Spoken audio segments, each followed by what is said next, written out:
of Vatranut. What does being a mevater mean? Anybody knows what being a mevater means? What does being a mevater mean? Yes. What? To give in. Excellent. So this is a story about a certain family in Flatbush. This is their real name. The Lebhars. The Lebhars. They were in Flatbush. And they were making a bar mitzvah the next year. They were going to make a bar mitzvah the next year for their child.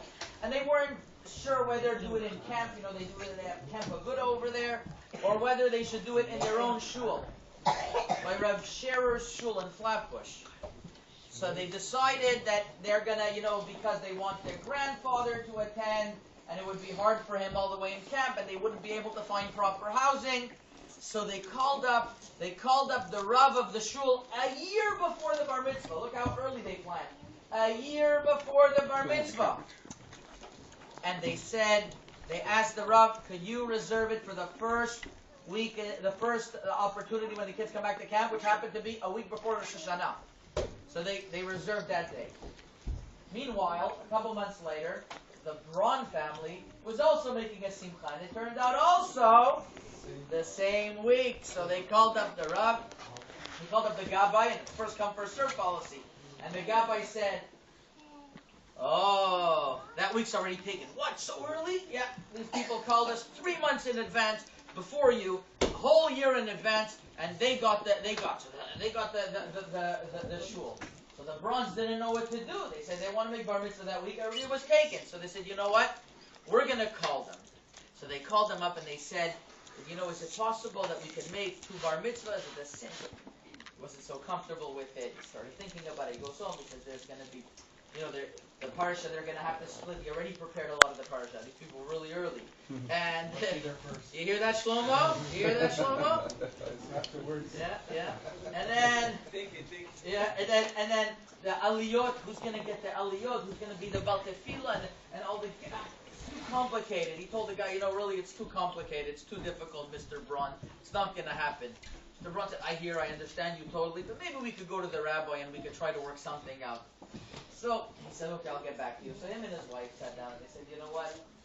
Let's just be mevater. Let's just give in.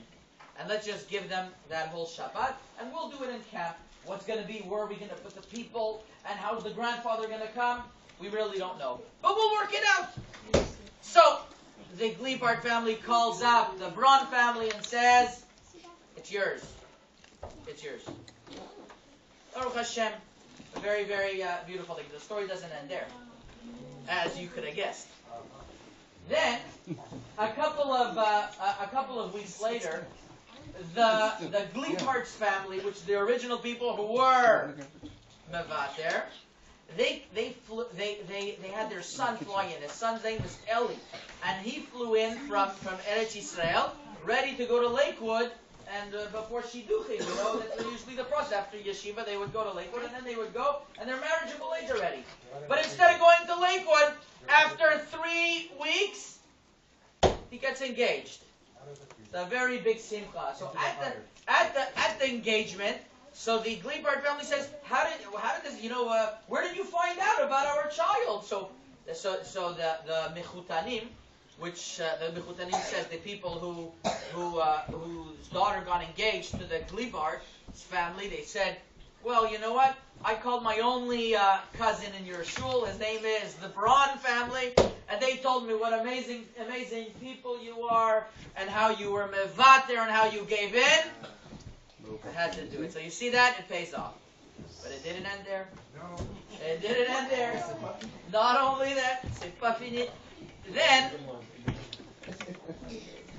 by the bar mitzvah, it turned out that this new family that the daughter got engaged, their bungalow colony was right next to the camp. So they were able to give the whole space for the bar mitzvah. So that solved that problem. And number 2, believe it or not, the grandfather was able to attend. And 2 weeks later, unfortunately, he had to be in the hospital, and he wouldn't have been able to make the bar mitzvah otherwise. So Hashem had everything planned. What we just have to do is that whenever we try, we do good. And whenever we are mevater, whenever we give in, everything works out. Sometimes we see it in this world, and sometimes we see it in the next world, but we'll always see it. Okay, let's wrap it up, and at 8:30,